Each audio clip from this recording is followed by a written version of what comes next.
ની સાથે વિની અને આનંદના સમાચાર અત્યારે પ્રાપ્ત થઈ રહ્યા છે। આગામી અઠવાડિયામાં ગુજરાતમાં ચોમાસું બેસી જશે તેવી આગાહી હવામાન નિષ્ણાંત અંબાલાલ પટેલે કરી છે। ગાજવીજ સાથે વરસાદની આગાહી કરવામાં આવી છે અને આજથી જ દરિયામાં પવનોની દિશા બદલાશે।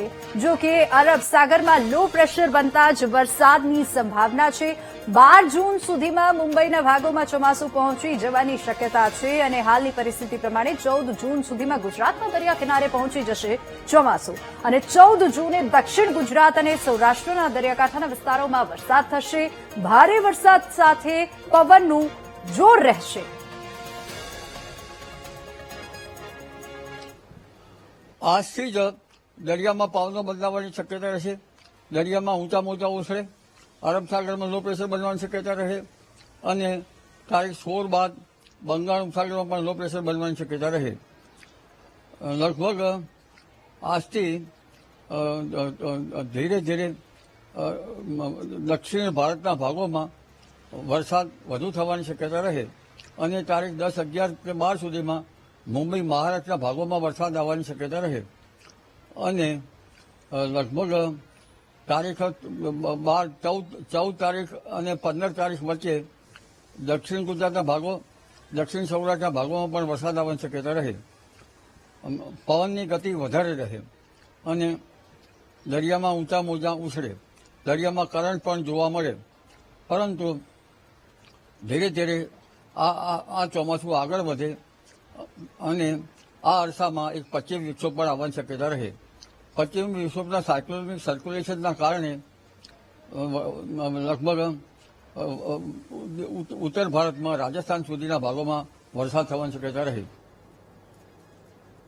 તો હવે આ જ મુદ્દે મારી સાથે મારા સહયોગી નેહા જોડાઈ ગયા છે, જે વધુ વિસ્તારથી સમજાવશે કે ચોમાસું કેવી રીતે આગળ વધી રહ્યું છે ને ક્યારથી એક્ઝેક્ટલી કયા દિવસથી કઈ તારીખથી ગુજરાત પર બેસશે ચોમાસું। નેહા, બિલકુલ વિની, જો વાત કરવામાં આવે તો જે પ્રકારે હવે દિવસે ને દિવસે પરિસ્થિતિ છે તે બદલાઈ રહી છે। પહેલા એવું કહેવામાં આવી રહ્યું હતું કે જો કેરળમાં ચોમાસું મોડું આવ્યું છે, એટલે કે ગુજરાતમાં પણ ચોમાસું મોડું આવે તેવી સંભાવનાઓ વ્યક્ત કરવામાં આવી હતી, પરંતુ હવે જે વાતાવરણ બદલાઈ રહ્યું છે, પરિસ્થિતિ બદલાઈ રહી છે। સૌથી પહેલા આપણે અહીંયા જોઈએ કે ચોમાસું અત્યાર સુધી ક્યાં પહોંચ્યું છે। આ અહીંયા દ્રશ્યોમાં હવામાન વિભાગ દ્વારા દર્શાવવામાં આવી રહ્યું છે કે અત્યાર સુધી જે કેરળમાં જે વાતો ચાલતી હતી કે જ્યાં 26 મે સુધી ચોમાસું આવી જશે, પરંતુ અહીંયા 5 તારીખની આસપાસ કેરળ સુધી આ ચોમાસું પહોંચ્યું હતું। હવે ગુજરાત તરફ ધીરે ધીરે ચોમાસું આગળ વધવાનું હતું 15 તારીખ સુધી દક્ષિણ ગુજરાતના ભાગોમાં, અને હવે પરંતુ જે પ્રકારની સિસ્ટમ બદલાઈ રહી છે તેથી એવું કહેવામાં આવી રહ્યું છે કે હવે આ ચોમાસું 13 કે 14 તારીખ સુધી ત્યાં આવી જાય તેવી સંભાવનાઓ છે તે વ્યક્ત કરવામાં આવી છે। આખા ગુજરાતમાં તેની અસર નહીં જોવા મળે, ચોમાસું નહીં બેસે, પરંતુ દક્ષિણ ગુજરાતના કેટલાક ભાગો છે ત્યાં ચોમાસું છે તે આવી શકે છે। એટલે કે આ દક્ષિણ ગુજરાતના જે ભાગો છે, સુરત છે, ડાંગ છે, નવસારી છે, તાપી છે, આ તમામ જગ્યાએ ધોધમાર વરસાદની જે આગાહી છે તે વ્યક્ત કરવામાં આવી છે। સાથે સાથે અહીંયા 40 થી 50 કિલોમીટરની ઝડપે પવન ફૂંકાવાની પણ સંભાવનાઓ છે તે વ્યક્ત કરવામાં આવી છે। અત્યારે કેરળથી આ ચોમાસું ધીમે ધીમે આગળ વધી રહ્યું છે અને મુંબઈ સુધી, મહારાષ્ટ્ર અને મુંબઈ સુધી આ ચોમાસું છે તે ઝડપથી આગળ વધી રહ્યું છે। એટલે કે ત્યાં પણ ચોમાસું 27 બેસી જશે ને ત્યારબાદ આગળ ધીમે ધીમે વધશે। અત્યારે અરબી સમુદ્ર સુધી આ ચોમાસું છે તે પહોંચી ચૂક્યું છે અને ત્યાં પણ અત્યારે ભારે વરસાદ થઈ રહ્યો છે। આ બાજુ બંગાળની ખાડી છે, ત્યાં પણ ચોમાસું બેસી ગયું છે, એટલે કે ત્યાં પણ અનેક જગ્યા પર ધોધમાર વરસાદની આગાહી કરવામાં આવી છે। 16 જેટલા એવા રાજ્યો છે કે જ્યાં અત્યારે ભારે વરસાદનું એલર્ટ છે તે જારી કરવામાં આવ્યું છે હવામાન વિભાગ દ્વારા। ગુજરાતની સ્થિતિ પર આવી જઈએ, એ સમજીએ કે ગુજરાત પર અત્યારે શું સ્થિતિ જોવા મળવાની છે અને આગામી સમયમાં ગુજરાતમાં ક્યાં વરસાદની સંભાવનાઓ છે તે રહેવાની છે। આ વિંડીના માધ્યમથી આપણે સમજીએ કે ગુજરાતમાં શું પરિસ્થિતિ થશે। તો આખા ગુજરાતમાં ક્યાંય વરસાદની સંભાવના એટલી બધી નથી જોવા મળી રહી। આપણે 10 તારીખ સુધી આવી જઈએ કે 10, 11 તારીખે શું વાતાવરણ બનવાનું છે। અહીંયા જોઈ શકાય છે કે ખાસ અહીંયા સુરત છે, દક્ષિણ ગુજરાતનો આખો પટ્ટો છે, ત્યાં વરસાદી સંભાવનાઓ ખાલી જોવા મળી રહી છે। સુરત, નવસારી, વલસાડ અને વાપી ખાતે વરસાદ થઈ શકે છે।